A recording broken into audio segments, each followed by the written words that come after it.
Before we dive in, drop a quick hi in the comments. It may seem small, but trust me, it really helps YouTube share this story with more sci-fi fans like us. I'd love to see who's watching. The calotide came out of FTL wrong. No deceleration burn, no proximity alert. One moment, the tunnel of compressed space folded around the hole the way it always did. That particular blue-white that experienced travelers stopped noticing after the third or fourth jump. And then it was gone. The ship dropped into real space, like something had cut the line holding it. Emergency lighting replaced the cabin overheads. Red. The kind of red that meant the ship's systems were making decisions without consulting anyone. In the troop bay, 43 conscripts grabbed whatever was bolted down. The artificial gravity stuttered. 1 full second of weightlessness, loose equipment floating. A man's water canteen rising slowly past his face, like it had somewhere better to be. And then gravity remembered itself and slammed back. Someone hit the deck hard. Someone else was sick against the bulkhead. The smell of recycled air mixed with something chemical and sharp from the wall panels. Wren was already on his feet. He had been asleep in the narrow fold seat at the bay's aft end, back against the hull, arms crossed over his chest. He came awake the way infantry came awake. Completely, instantly. No soft edge between sleep and function. His boots found the deck. His hand found the support rail. He looked at the bay and cataloged threats before he cataloged people. Structural integrity. Holding. Gravity. Restored. Hull breach indicators above the bay door. Dark. No breach. No casualties yet. The intercom crackled. The navigation AI spoke in the tone it reserved for all information equally. Flat. Indifferent to what it was actually saying. Positional fix confirmed. Current location. Keth Uvar system. Planetary body designated Keth Uvar. Bearing 27 Mark IV. Distance 11,000 kilometers. Classification. Desert. Class 9. Hostile. Restricted zone. Atmosphere breathable. Long-term exposure risk. Rated severe. Surface temperature range 47 degrees. Positive to 18 degrees negative. Cycle dependent. Apex fauna present. Threat rating unquantified. No authorized traffic. No salvage rights. No rescue obligation. The AI paused. In the troop bay, nobody moved. The canteen that had been floating was now rolling slowly across the deck in the silence. Then it resumed. Gravitational influence of planetary body now affecting vessel trajectory. Recommend immediate corrective burn. Someone near the middle of the bay said, "Where is that?" Nobody answered him. Wren moved to the small reinforced porthole set into the bay's forward bulkhead. 11,000 kilometers was close enough to see the planet without magnification. A dark red mass against the black, lit along one edge by the system's distant star. It looked like a wound, like something that had been burning for a very long time and had given up on finishing. The surface from this distance was featureless, flat, without any quality that suggested it had ever tolerated anything living on it.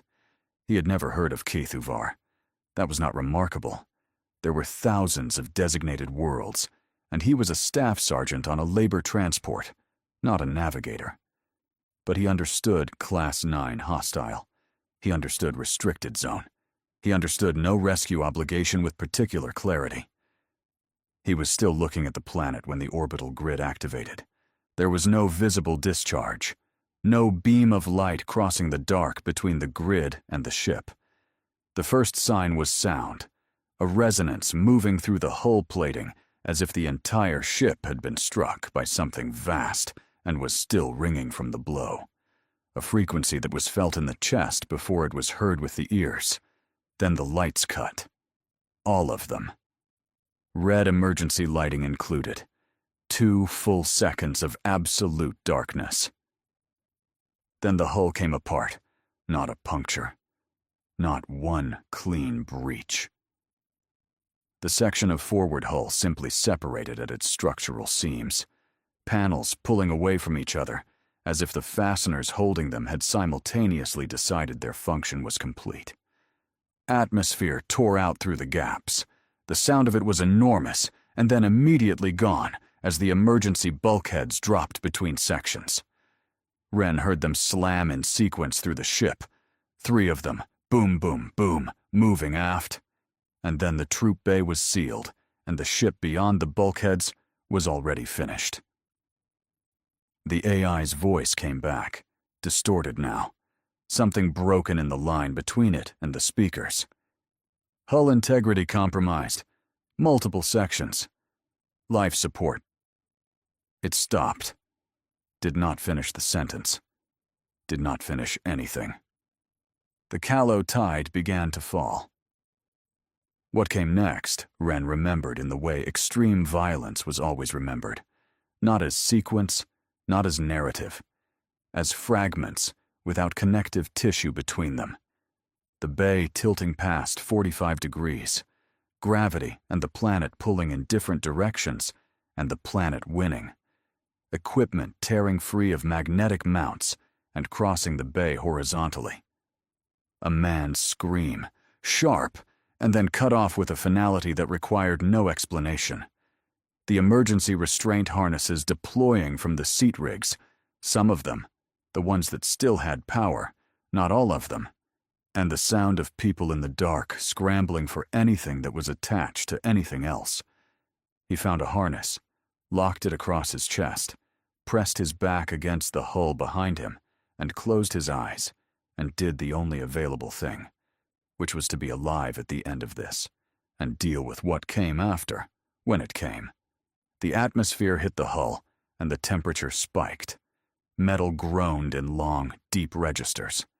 The spin started slow and built, the emergency descent system fighting it with whatever power remained, losing, compensating, losing again. A scour-line ridge caught the underside of the ship, and the impact was not a sound, but a sensation that moved through every bone simultaneously. The bay inverted briefly, then corrected. Then the hardpan came up, and it came up fast. And the last thing Ren processed before impact was that the emergency lighting had come back on.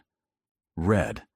And in the red light, he could see the faces of the people in the bay who had found harnesses, and they all looked the same. Then the hardpan. The heat pulled him back. Not the heat of the crash. Metal cooling. That dry electrical smell of burned systems. The heat of Keth Uvar itself.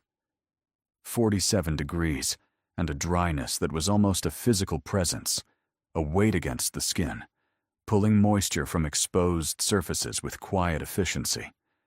He registered it the way he registered pain, catalogued, filed, not acted on yet. He came out through a gap in the bay wall where the hull had peeled back along a stress fracture on impact. He stood on iron-red hardpan under a sky going dark at its edges, the star maybe 2 hours above the western horizon and dropping. The light it cast was low and flat and turned everything the color of old blood. The callow tide was in 3 main sections. Debris spread across the hardpan behind him in a long scar. None of it was going to be a ship again. None of it was going to be anything again, except salvage. He stood in the heat for 4 seconds, looked east, saw the scour lines, canyon formations cutting through the hardpan maybe 2 kilometers out, their ridges catching the dying light along their upper edges. He looked at the ground between here and there, saw the scoring in the hardpan surface, 4-point pattern, parallel, deep. Something heavy. Something with claws. Recent. He filed it, turned back to the wreckage and went to work. He did not call out for survivors. Sound carried on flat open terrain in ways that were not always useful. He moved through the debris field section by section, methodical, pulling people clear, assessing damage with his hands and eyes, making decisions without announcing them. 2 men he reached were past deciding anything about. He moved on without ceremony. There was no time, and ceremony cost water. He found Okori in the forward section, a gash above his ear painting the left side of his face dark, trying to shift a collapsed support beam off a man pinned beneath it, using only his own mass and anger. Ren got under the beam with him. They moved it. The man underneath had been dead for several minutes. Okori looked at him for a moment, with something that was not grief exactly, but was in the same neighborhood. Ren was already moving to the next section, and after a beat, Okori followed.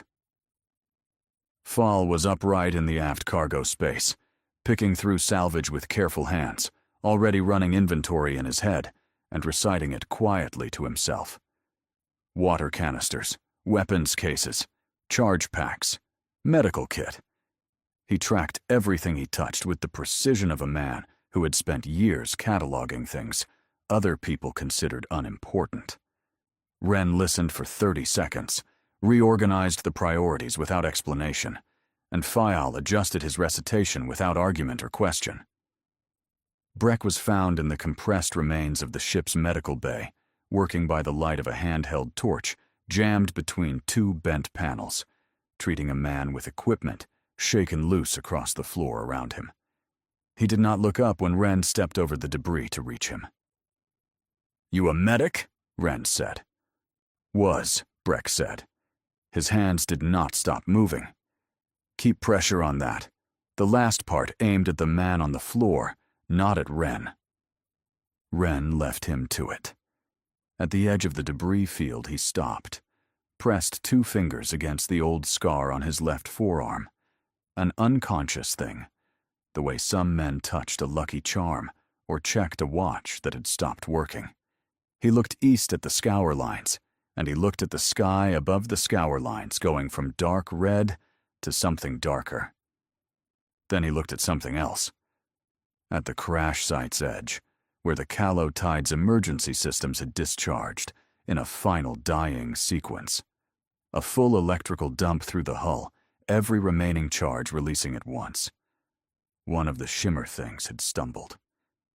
He had seen it in the minutes after impact, half-conscious himself, watching through the gap in the bay wall. 7 figures at the edge of visibility, moving toward the wreckage in a formation that was too precise to be coincidence, too coordinated to be individual. They moved like one thing operating 7 bodies, except the one closest to the discharge point. That one had stopped, lost the thread of the formation for a handful of seconds, moved wrong, then recovered and rejoined. He had not known what it meant at the time. He filed it anyway. That was the habit. File everything. Sort it later. He thought he knew what it meant now. He turned back to the survivors, and he pointed east, and he started walking. No speech, no explanation of where or why. He pointed and walked, and the ones who were going to follow him followed him, and the ones who needed a moment took their moment and then followed too. Every one of them followed. Whatever they were before the Callow Tide, miners, debtors, contract workers, men who had made bad decisions in systems that did not forgive bad decisions. They knew what a man who had somewhere to be looked like, and they fell in behind him. Okori came up on his left without being asked, the salvaged rotary cannon's tripod across both shoulders, the weight of it nothing to him or nothing he was willing to show. Faal dropped to the rear of the column. Breck moved in the middle, still working on his patient as they walked, one hand on the man's arm to steady him. The hardpan was flat and gave nothing. No cover, no shade. The star too low to cast useful shadow, even if shade had been the priority. What it offered was sight lines, which cut both ways. Ren saw the shimmer at 40 meters. Not heat distortion. The star was too low, and the temperature was already dropping with the speed that Kith Uvar apparently considered normal. This was different. A section of hardpan that moved wrong. 6, 7 distinct displacement points arranged across their path in a loose arc, patient and still, already in position before the column had closed half the distance to the scour lines. He did not stop walking. Stopping told them he had seen. He kept his pace and said one word to Okori beside him, quiet, without looking at him. Left. Okori did not ask why. The column shifted left. The shimmer shifted with them. Then the nets came up. Launched from the ground on thin filament lines, invisible until the last angle of the dying star caught them and turned them briefly, terribly bright. They went up and out in two overlapping arcs across the column's path. Two people walked into them before the warning could reach them. Before there was a warning, before anyone understood what they were seeing. The filaments were razor-edged, and the heat signature of a living body triggered the constriction mechanism, and what happened next was fast, and the screaming was short, and that was the worst part, how short it was. Ren had the fragmentation charge in his hand, one of the flagged ones. He had specifically pulled one of the flagged ones from the salvage pack because a clean, reliable detonation was not what he needed. He armed it and threw it, not at the shimmer points, but at the hard pan between them, slightly left of center, where the displacement pattern suggested the highest density of units. The detonation was wrong. The charge was flagged for good reason. The yield was uneven, the blast radius ragged on one side, the concussive wave asymmetric. None of that mattered. What mattered was that the wave moved through the hard pan and the 7 shimmer things stopped. Not destroyed. Stopped. The way a transmission stops when the signal is interrupted. The perfect coordination between them went out like a light, and for 4 seconds, maybe 5, they were separate things standing on hardpan, moving with the uncertainty of individuals who had forgotten how to be individuals. Ren was already through the gap. Move! They moved, through the break in the arc, past what the nets had left behind, across the last open ground. The Moor sect did not pursue immediately. When they began to move again, it was slow, tentative, the coordination returning in pieces. By the time it had fully returned, the scour line canyon mouth was right there, and Ren walked his people into it as full dark took the sky. The canyon walls rose on both sides, red rock, layered, carved by something that had stopped flowing here long before anything now alive had been born. The floor was loose shale over hardpan, narrow, 15 meters across at its widest. The temperature had already dropped 12 degrees since they left the crash site, and was continuing down with the steady commitment of a planet that had no interest in moderation. Behind them, open hardpan. The Moor sect somewhere on it, regrouping, their bioluminescent clusters pulsing faintly in the dark like cold, distant stars. Ahead, darkness. The canyon bending south after 30 meters, whatever was beyond the bend invisible. File came up quietly beside Ren and did not say anything. He was looking up. Ren looked up. The canyon rim, 6 meters above, was occupied. Low shapes against the rock, spread along both sides of the rim in a loose line that tracked the column's position, with the patience of things that had been waiting here long before the humans arrived and expected to be waiting here long after. Matte red-brown against red stone. Almost nothing. Almost invisible. Almost. Not the same. These hadn't set traps. These waited. The heat-sensing organs along the jaw ridges were oriented down, every one of them. Nobody in the column spoke. The only sound was boots on shale and the slow, patient repositioning of large bodies above them, keeping pace, neither rushing nor falling behind. Ren pressed 2 fingers to his forearm. The Moor sect held the hardpan and the canyon mouth.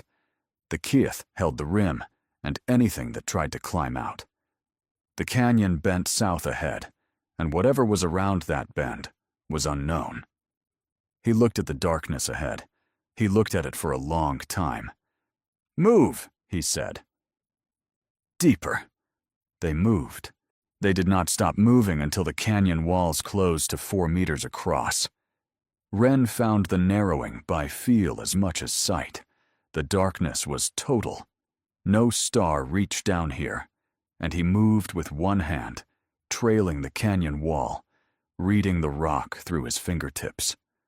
When the walls came in close enough that he could touch both sides simultaneously without fully extending his arms, he stopped. The column compressed behind him, bodies close, breathing audible. He listened.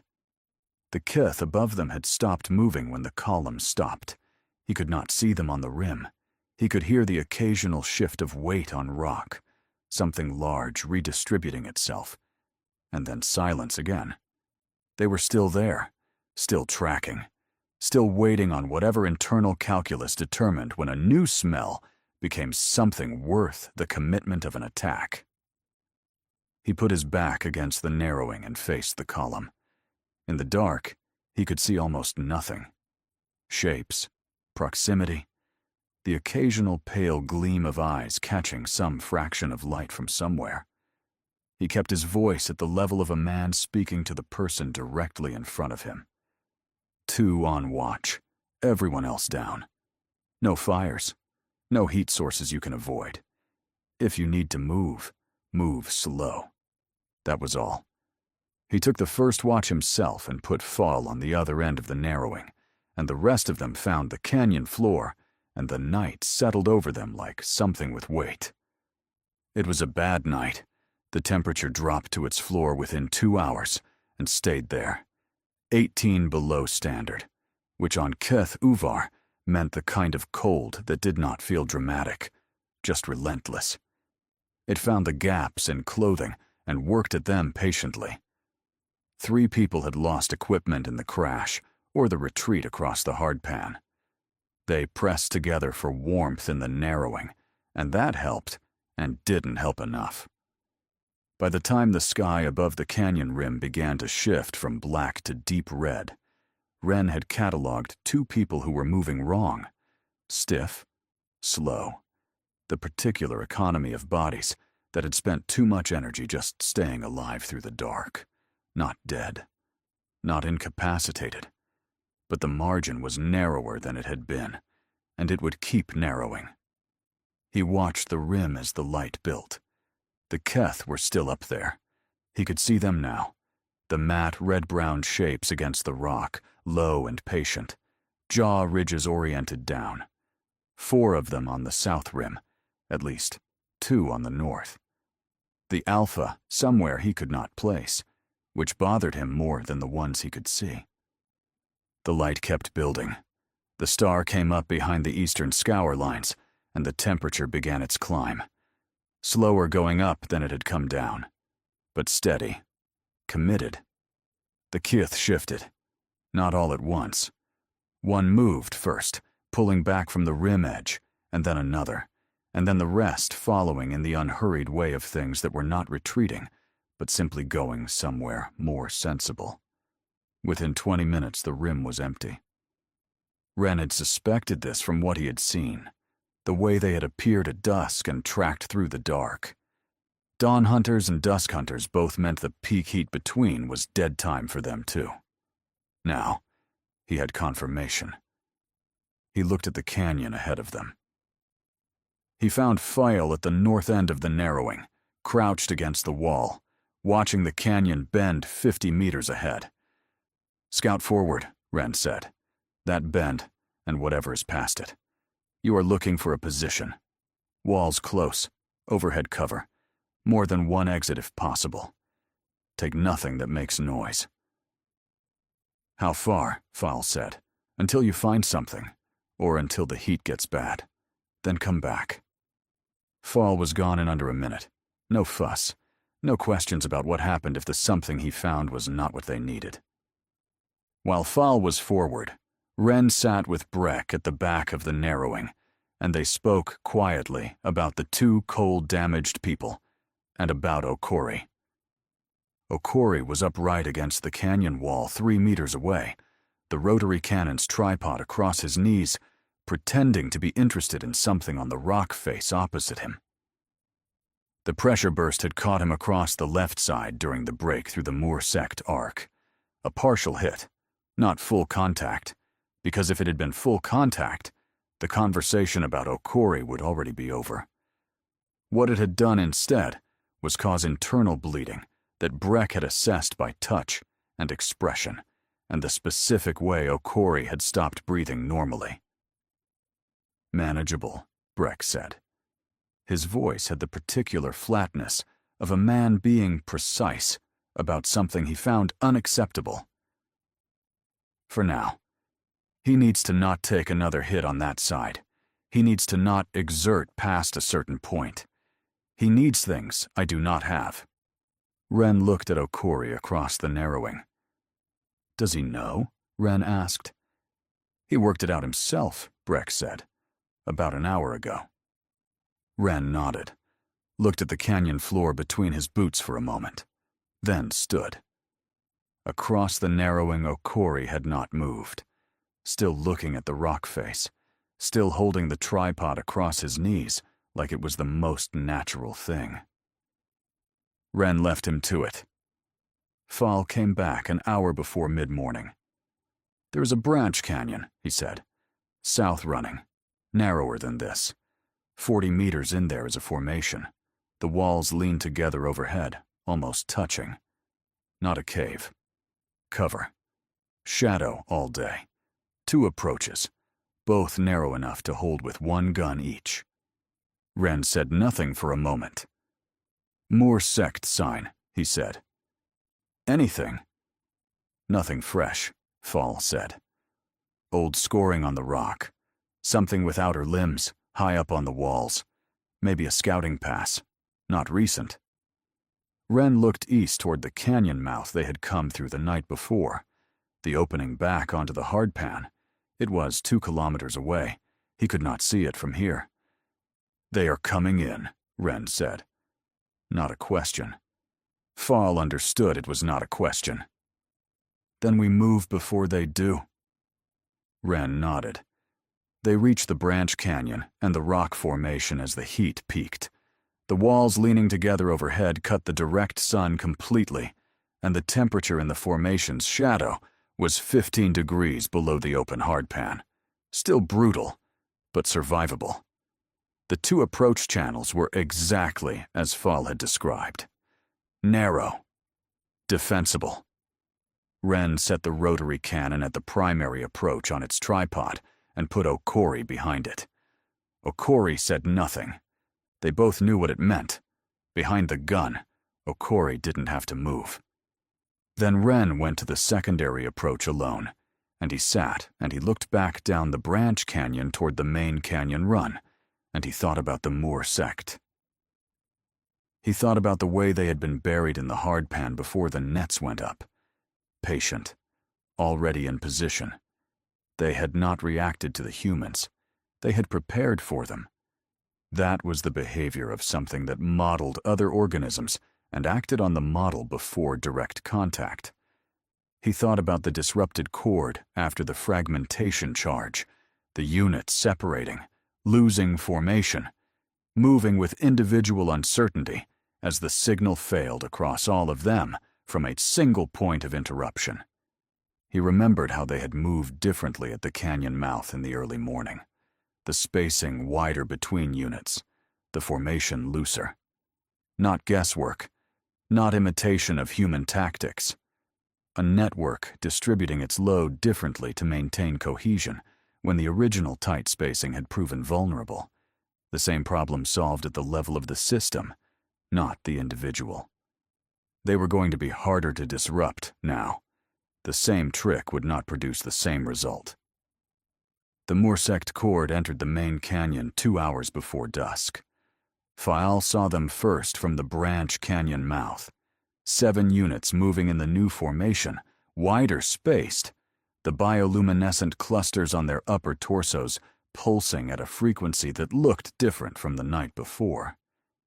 Slower, more controlled, like a network running careful rather than fast. He came back to Ren without sound. 7, he said. Main canyon, moving toward us.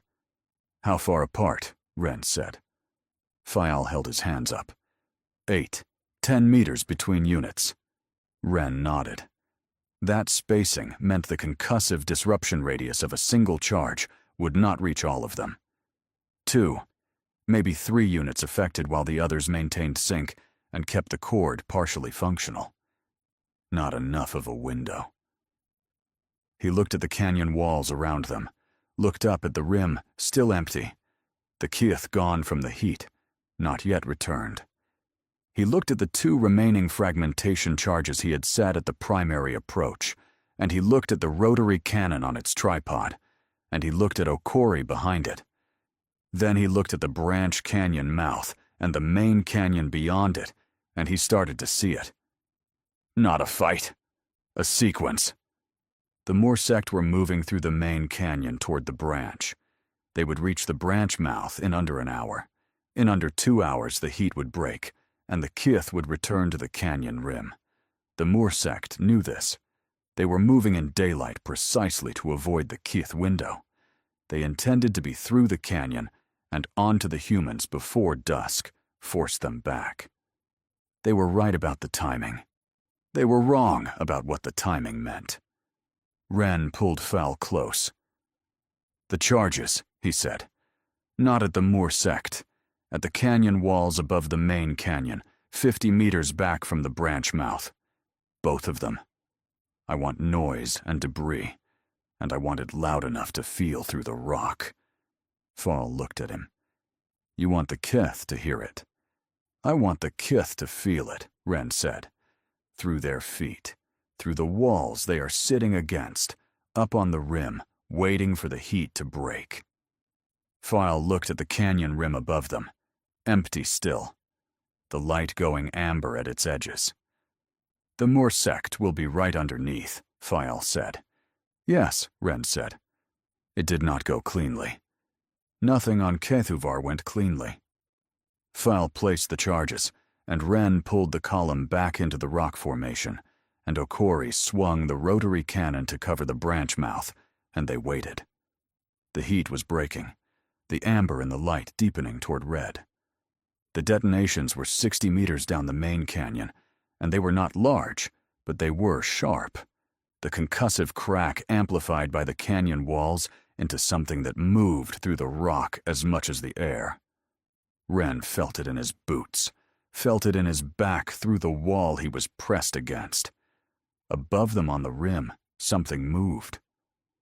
Not one thing. Several. The kith came down fast, not dropping, controlled descent along the canyon walls using the claw holds in the rock, 4 of them hitting the main canyon floor within seconds of each other. They did not hesitate. They did not assess. They went directly toward the nearest heat signatures in their hunting window, and the nearest heat signatures were 7 Moor sect units, caught in the main canyon, with the light going wrong and the timing going wrong, and no open hardpan to retreat to. What happened in the main canyon in the next 90 seconds, Ren did not watch directly. He listened to it. Everyone in the rock formation listened to it.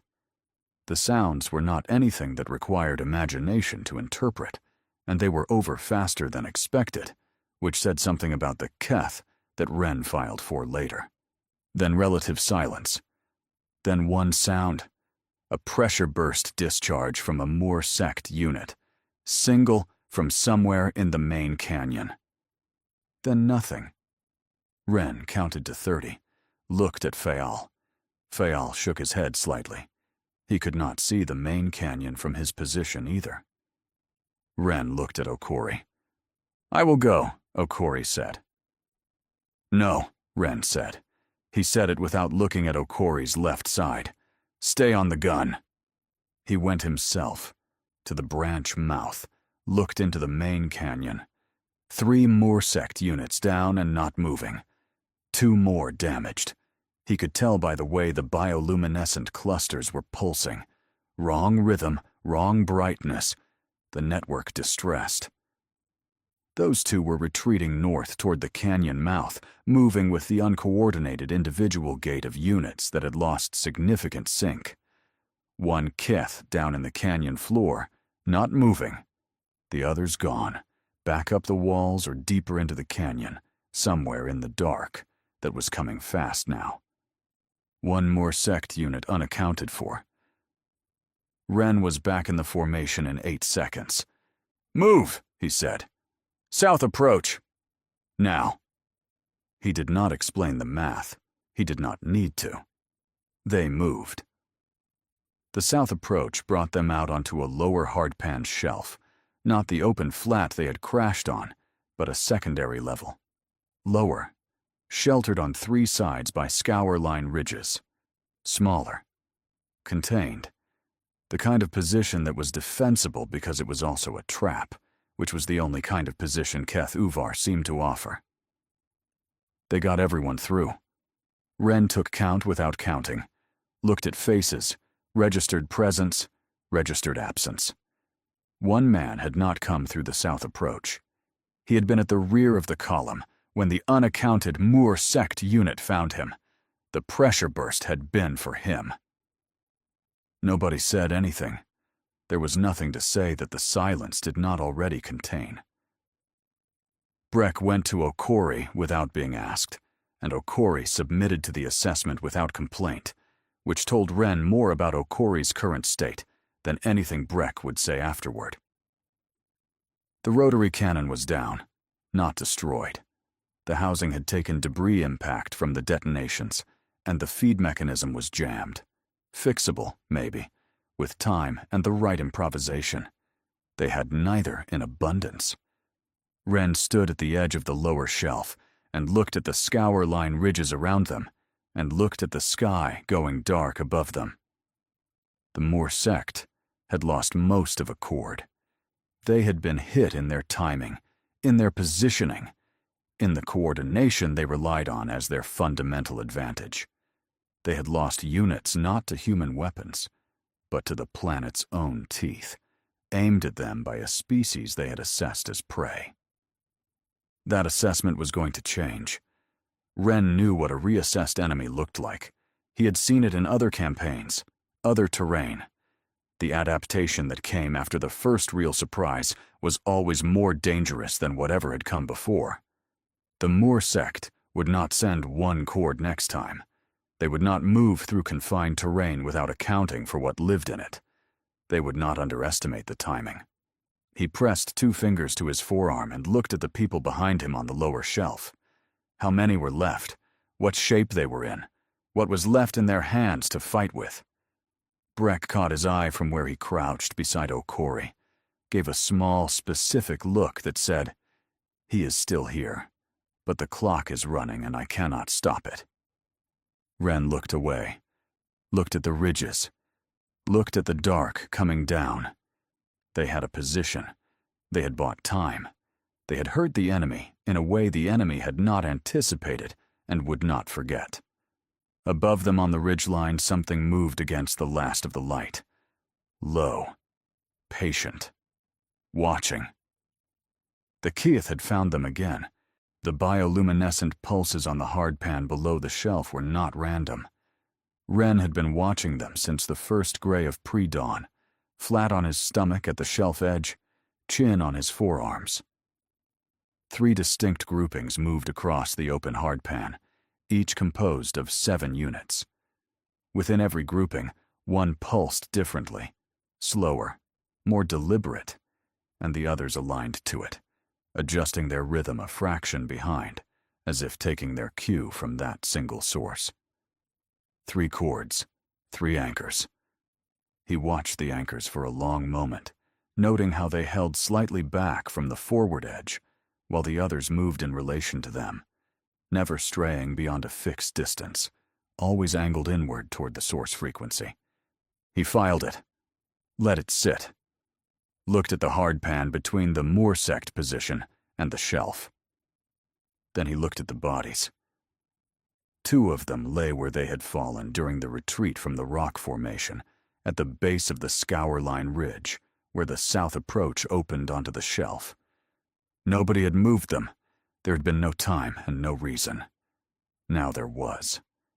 He lay at the shelf edge, studying the bodies, the moorsect pulses on the hardpan, and the terrain between them, and the shape of it began to resolve. He pressed 2 fingers to his forearm, then he got up and went to find Fall.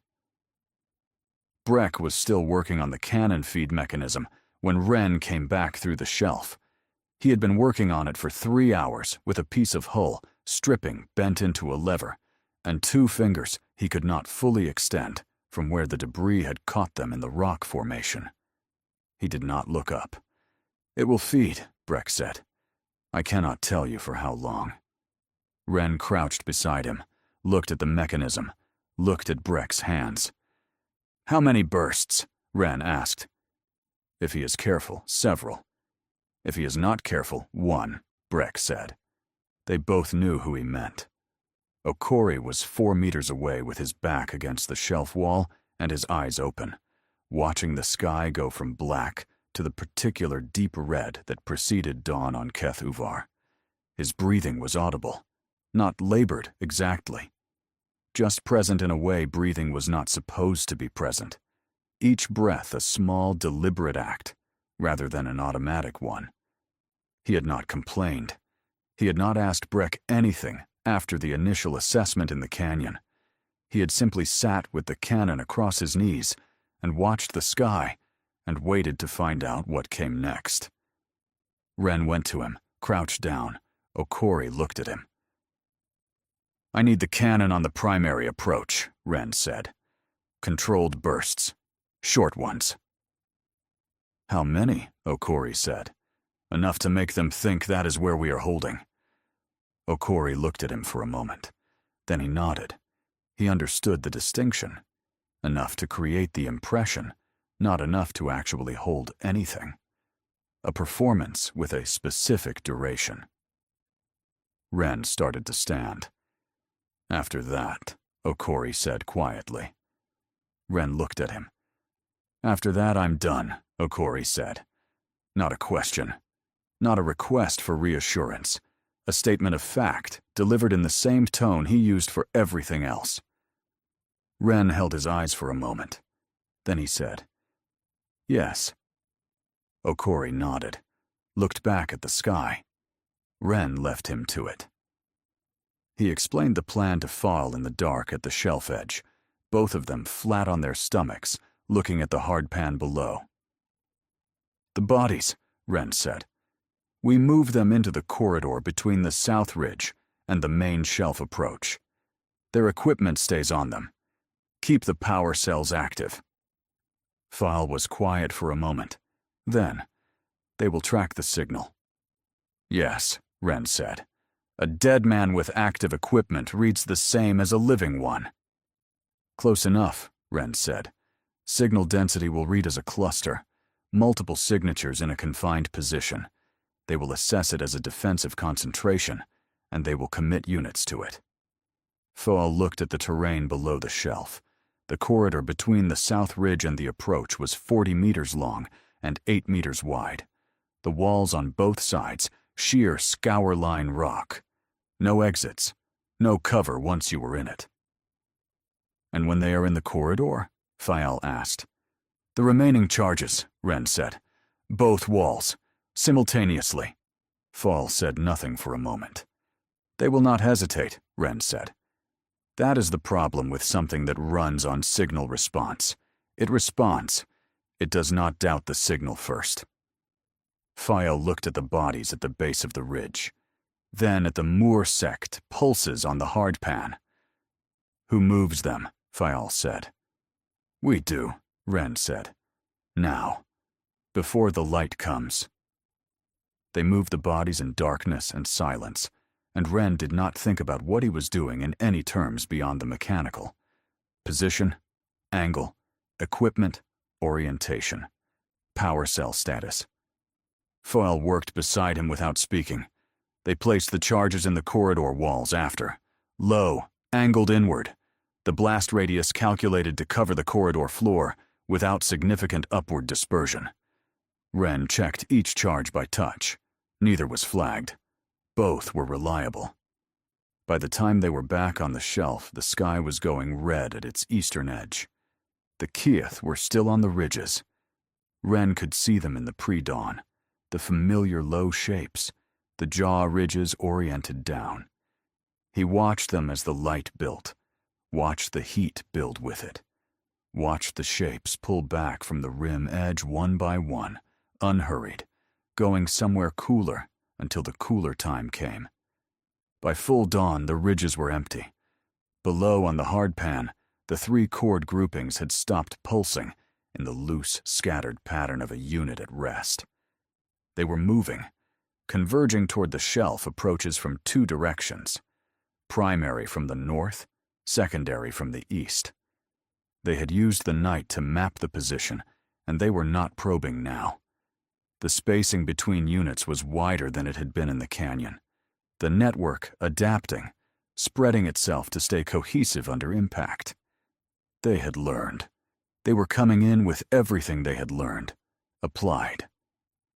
Ren looked at the primary approach, looked at Okori behind the cannon, the tripod set, the feed mechanism holding for now. He caught Okori's eye and nodded. Okori opened up. The rotary cannon in the narrow primary approach was a different instrument than it had been on open hardpan. The walls focused the sound into something physical. Each burst a compression that hit the chest and the ears simultaneously. The first chord coming up the primary approach took the opening bursts badly. 2 units down in the first seconds. The others broke their advance and pulled back to reassess. Okori fired in the short, controlled bursts Ren had asked for. Careful. Measured. He was not holding the approach.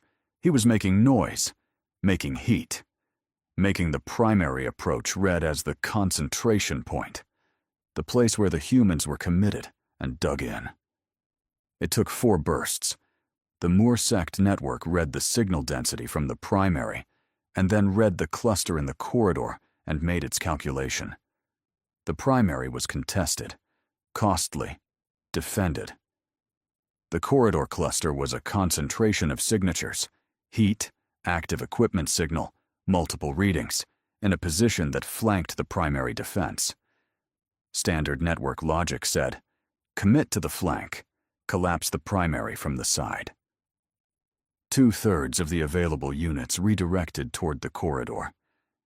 Ren watched from the shelf edge.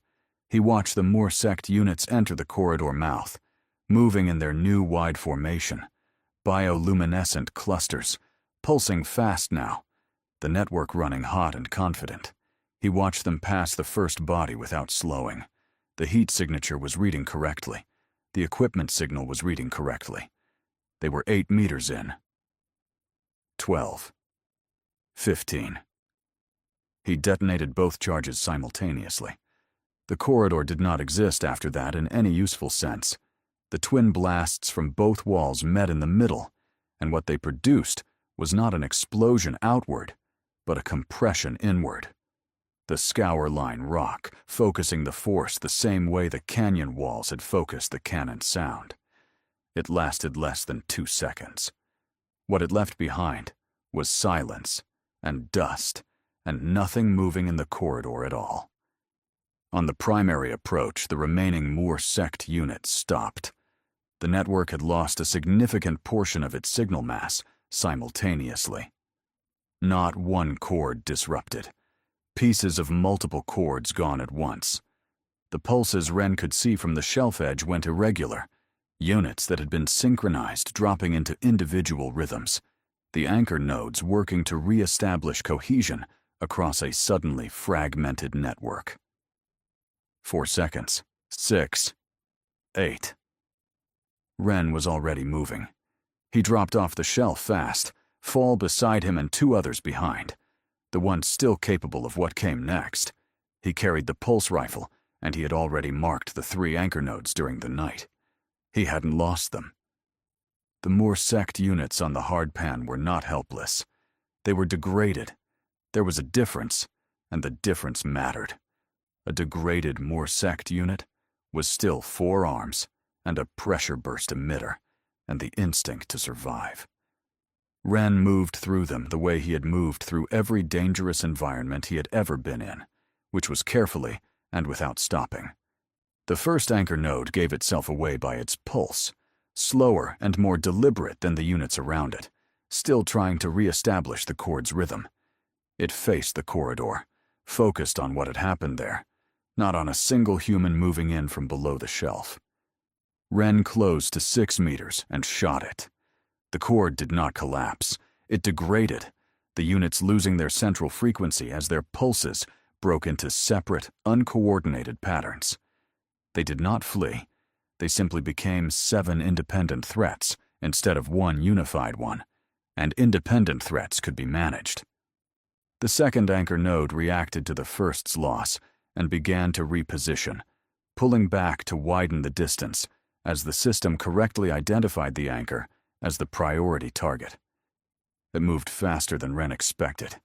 He had to break around a degraded unit that fired a pressure burst past his left shoulder, close enough for the concussion to brush his neck. Fall dropped that unit from 10 meters to Ren's right without slowing. Ren reached the second anchor at a run, shot it from 4 meters, and kept moving. The third had done something different. It had gone completely still, flattened against the hardpan, its bioluminescent clusters dimmed almost to nothing. It was reducing its signal, making itself harder to track by the same pattern recognition Ren had just used. Without the network, it was adapting on its own, responding as an individual to a threat that had already learned how to read the cord. Ren stopped. He looked at the hardpan. The heat shimmer was building with the morning. Still early, still manageable, but present. He looked at the area where the third anchor should be based on the last position he had tracked. Nothing. He looked at the hardpan differently, not for movement, not for heat shimmer, for the absence of it, a shape where the shimmer moved wrong, where the heat distortion had an interruption. A body-sized piece of hardpan where the air above it was slightly different from the air above empty ground. There, he walked to it and shot it from 2 meters, and the bioluminescent clusters flared once, bright, and then went dark. Around him, the remaining Morsect units moved across the hardpan without direction. They did not flee or attack. They operated without purpose, the network too fragmented to coordinate. The anchor nodes gone, each unit running on its own signal loop with nothing to answer, except the vast, indifferent heat rising off Keithuvar. They processed. They emitted. They waited for a signal that was not coming. Ren looked at them for a moment. Some of them moved off across the hardpan, angling toward the scour lines, where shadow would come first. Others remained where they were, going still as the heat built, reducing their output in a way that read less like choice and more like a system minimizing load under stress. No one spoke when Ren and his crew returned. Fall sat against the shelf wall and looked at the hardpan. The 2 others sat with him. Breck was beside Okori, with one hand on Okori's chest and the other in his lap, and his eyes on the middle distance, which told Ren what he needed to know before he reached them. He crouched beside Okori. Okori's eyes were open, fixed on the sky above the shelf. The cannon still stood on its tripod, the feed mechanism holding through all 4 bursts. Something else had gone before it did. The cannon was done, and so was Okori. The 2 had gone close enough together that Breck couldn't say which came first. Ren put his hand on Okori's forearm for a moment. Then he stood. He walked to the shelf edge and looked out at the hardpan. The remaining Morsect units still moved without direction, their pulses uneven as the network failed to reform. The corridor was still dust. The open ground between the shelf and the scour lines held the evidence of 3 days on Keithuvar, the way hardpan always did. Everything left where it fell, already settling into the surface. The Kith were back on the ridges. The heat was still climbing, not yet at peak, and they were already repositioning along the high ground, settling into the day cycle. The planet had not changed. It had not noticed the callow tide, the crash, or what followed. It would not notice when the hardpan covered it all. Ren looked at the sky. He was not looking for anything. He was doing what men did after it was over, giving his eyes somewhere to rest, while the rest of him worked through the cost, measuring it without numbers, feeling the weight of who remained behind him against the weight of who did not. That was when the ships crossed the sky. 3 of them. Military configuration, the flat angular silhouette of a search and recovery formation, running lights still active from the atmospheric entry. They came in from the north, descending in the unhurried way of vessels that had found what they were looking for and were now executing the next procedure in the sequence. Someone behind him on the shelf made a sound, not words, just sound. Ren did not move from the shelf edge. As he watched the ships cross the sky, the understanding came together without effort. The callow tide's drop would have registered as an anomaly in the jump network, something that required resolution. Someone would have mapped the possible emergent zones from the signature and worked through them in sequence, each location checked according to probability rather than urgency. This planet had been one of those points, likely the last, and the ships had come to it when the math finally brought them here. They had not been saved. They had been found. One of the ships broke from the formation and began its descent toward the shelf, the landing thrusters firing in short, precise burns, the red dust of Kethuvar rising around it as it came down. A ramp extended before the dust had settled. 2 figures in pressure gear came down it, moving with the efficiency of people executing a protocol. Ren watched them cross the hardpan toward the shelf. He glanced back once at what was behind him. Breck beside Okori, Faal against the wall. The others gathered where they had stopped.